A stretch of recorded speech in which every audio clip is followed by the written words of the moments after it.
Hey everyone, and welcome to this explainer. We are officially heading right into the third act of the 2026 WNBA regular season, and honestly, the drama is just off the charts right now. Today, we're taking the Week 10 power rankings, digging deep into the numbers, and giving you a completely structured, comprehensive breakdown of this incredibly critical final stretch of the season.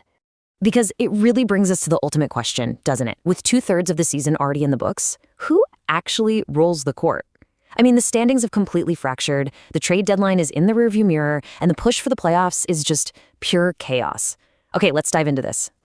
Here's our quick roadmap for today. First, the state of the WNBA. Second, Tier 1 and the Lynx dominance. Third, the Tier 2 dogfight. Fourth, a spotlight on the Liberty versus the Storm.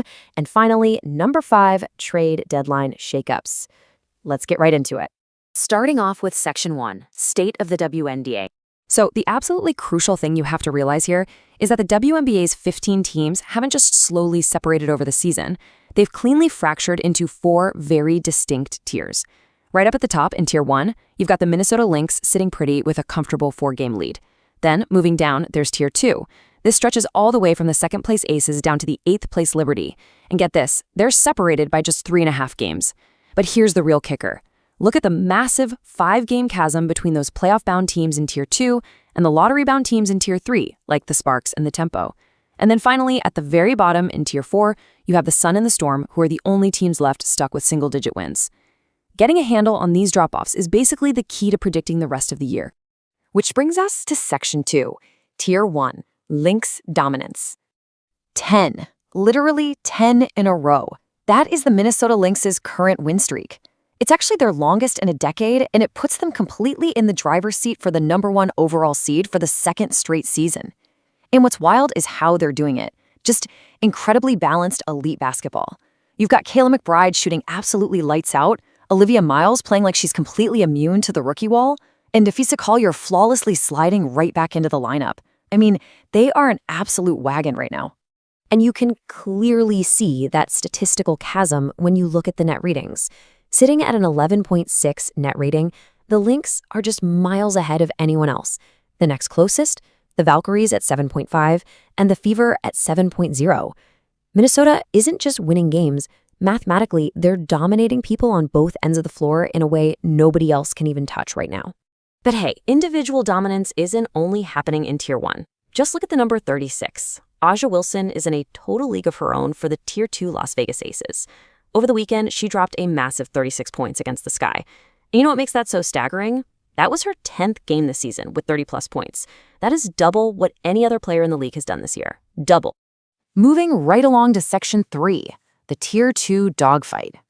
Because let me tell you, Tier 2 is absolute chaos right now. 7 teams, 3.5 games of separation, it is one massive bottleneck. From the second-place Aces all the way down to the 8th-place Liberty, these teams are in a brutal, everyday fight for a top 4 seed just to get that home court advantage in the opening round of the playoffs.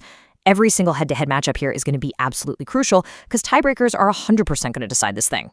And the momentum swings in these middle tiers? Oh man, they are wild. The Indiana Fever were riding high on a 5-game win streak right up until they ran into the Lynx buzzsaw. Meanwhile, the Atlanta Dream have actually caught fire with a 5-game win streak of their own.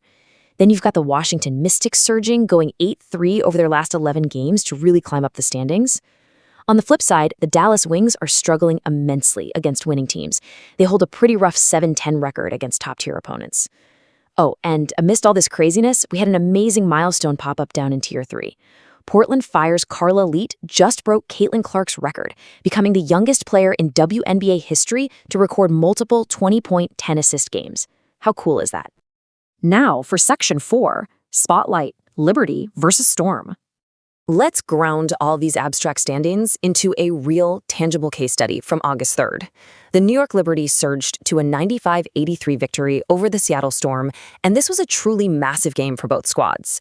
For New York, it was their 5th win in their last 6 games, which is exactly what they needed to desperately cling to that 8th and final playoff spot at the bottom of Tier 2. But for Seattle, sitting way down in Tier 4, this was their 9th straight loss. That pushes them dangerously close to being the very first team mathematically eliminated from playoff contention. Now, what's really interesting about this slide is the incredible consistency of Breanna Stewart's dominance against her former team. If you look at her historical average since 2023, 20.7 points and 7.9 rebounds, and then compare that to her critical August 3rd performance of 24 points and 8 rebounds, the impact is just undeniable. She completely anchors the Liberty, stepping up exactly when they need her the most to keep their playoff hopes alive. And to add a little bit of flavor to this crucial matchup, there were actually some pretty high-profile spectators in the building. Former Secretary of State Hillary Clinton sat courtside right next to Liberty owner Clara Woodside. Liberty star Jonquel Jones, who dropped 20 points in the game, by the way, chatted with Clinton before tip-off and mentioned it was a great experience to meet her. It just goes to show, when the playoffs are on the line in New York, the stars definitely come out to watch. Wrapping things up with Section 5, Trade Deadline Shakeups. We absolutely have to talk about the biggest blockbuster deal of the deadline, the Los Angeles Sparks trading all-star Kelsey Plum over to the Phoenix Mercury. The stakes here are incredibly high. The Mercury desperately, and I mean desperately, need to escape Tier 3. They're currently sitting 6 games behind the Liberty for that final playoff spot. But here's the catch, right? Plum hasn't played since June 21st because of ankle and lower leg injuries.